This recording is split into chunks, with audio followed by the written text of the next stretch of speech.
March 1st, 1872, Yellowstone National Park was established. This was the catalyst for the eventual formation of the National Park Service on August 25, 1916, when the act was signed to create it. Until this time, national parks and monuments were created, but no one agency was designed to take care of them or the land they were on.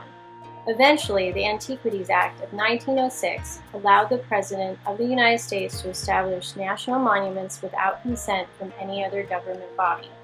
The philosophy of the National Park Service is to promote and regulate the use of federal areas known as national parks, monuments, and reservations. The purpose is to conserve the scenery, national historic objects, and wildlife for current and future generations. The structure of the National Park Service is to cooperate with partners to extend the benefits of the natural and cultural conservation to the public. The Park Service is run by paid employees and volunteers who are led by a director who is nominated by the President of the United States and confirmed by the Senate. This is so dry. Ugh. I thought it sounded good when I wrote it, but oh my gosh. I think we should make this a little more interesting. I agree.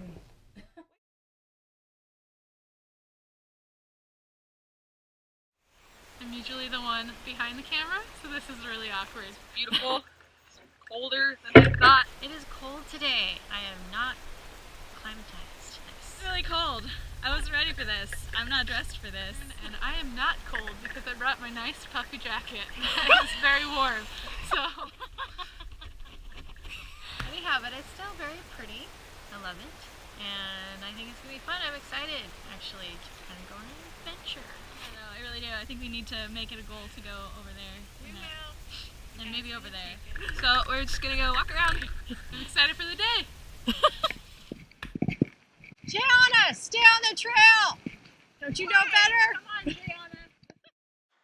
The National Park Agency has been a part of various controversies over the years. One controversy was when the state of Montana sued the National Park Service because bison were migrating out of Yellowstone National Park. Another controversy involving the national park was the 1995 government shutdown. The best example of the effects of this was when someone brought a gas lawnmower to mow the grass in front of the Lincoln Memorial. Security was trying to forcibly remove him, and the story went viral. One more local controversy is the National Park Service's reputation around Fort Spokane.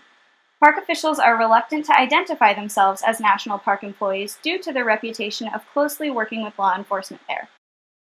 In 1860, the National Park Service was given jurisdiction over the property known as Fort Spokane and Lake Roosevelt. Fort Spokane was built to mediate relations between white settlers and the Native Americans. They were there to keep white settlers from encroaching on the Native American reservations. Due to the fort producing a lot of sharpshooters, they were called upon to fight alongside Teddy Roosevelt in the Spanish-American War. After this, in 1998, they realized that Fort Spokane was no longer necessary and shut down the military operations. They posted Major Anderson there, who decided they should turn the fort into a boarding school for the Native American children in the area. The motto was, "Kill the Indians, save the man." This entailed ripping the Indian children from their homes and stripping them from their identity in an attempt to make them learn the white man's ways. They didn't get to see their families except for a week or two in the summer. If students were ever caught misbehaving, speaking Salish, or running away, they'd be thrown in these tiny cells for days at a time and given nothing but bread and water. The graffiti on the walls are the original markings from the students at the school.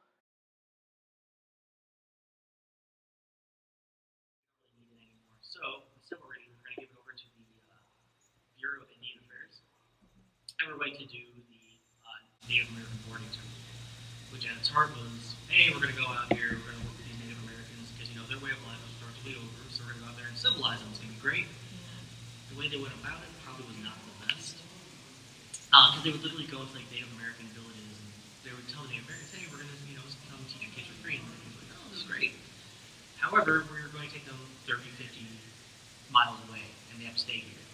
And then they were not as happy, but we do think we're threatened to, arrest them if they didn't let them do anything. So we had all these kids out here, and they would do things like not allowed to, the language they spoke was Salish, not allowed to speak any Salish. They had to wear, white people, civilized people clothing, things like that. The boarding school shut down 7 years after it opened when John Webster took Anderson's place in 1909. He was sympathetic to the Native American children and decided to turn the school into a sanitarium for tuberculosis patients in the area. The sanitarium was shut down in 1989 and became what it is today. Rangers conduct a wide array of activities between Fort Spokane and Lake Roosevelt, from a historically driven guided canoe tour located at the public boat launch, to educational programs at the campgrounds with topics ranging from animals to geology to military history. The Rangers will even teach you how to weave a basket out of pine needles. If you want to get more involved with the Rangers, they offer Junior Ranger programs for free. If, on the other hand, you would like to enjoy the park on your own, there are several self-guided trails and campgrounds available at Lake Roosevelt and Fort Spokane. Jaonna, did you dig a hole? As you enjoy these areas, there are several pit toilets, vault toilets, and comfort stations with running water throughout the park. We had the opportunity to see a lot of interesting places when we went on the tour. A couple of these places were the powder house and the barn that they would house all the mules they used for operations at the fort.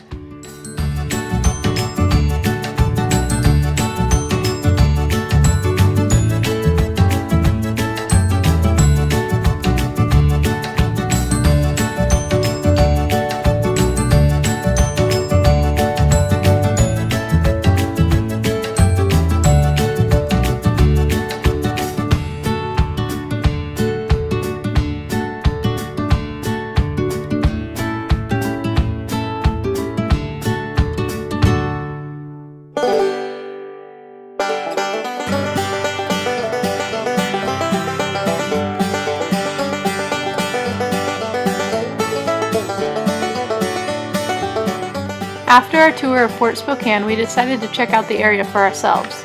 We cruised the lake and got to watch the sunset over the rolling hills. It was a great way to end our trip to this beautiful, history-filled area.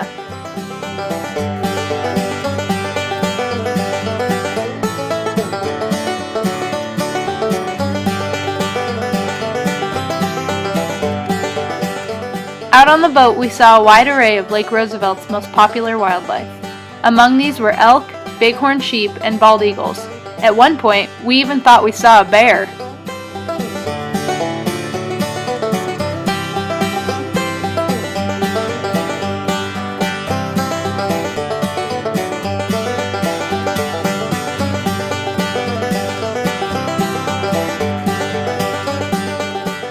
As we wrapped up our day out on the lake, we can all agree that this trip was an amazing experience.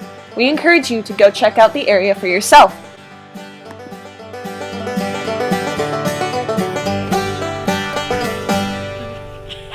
A little more? Are you videotaping? That's good. Over this way a little bit. There you go.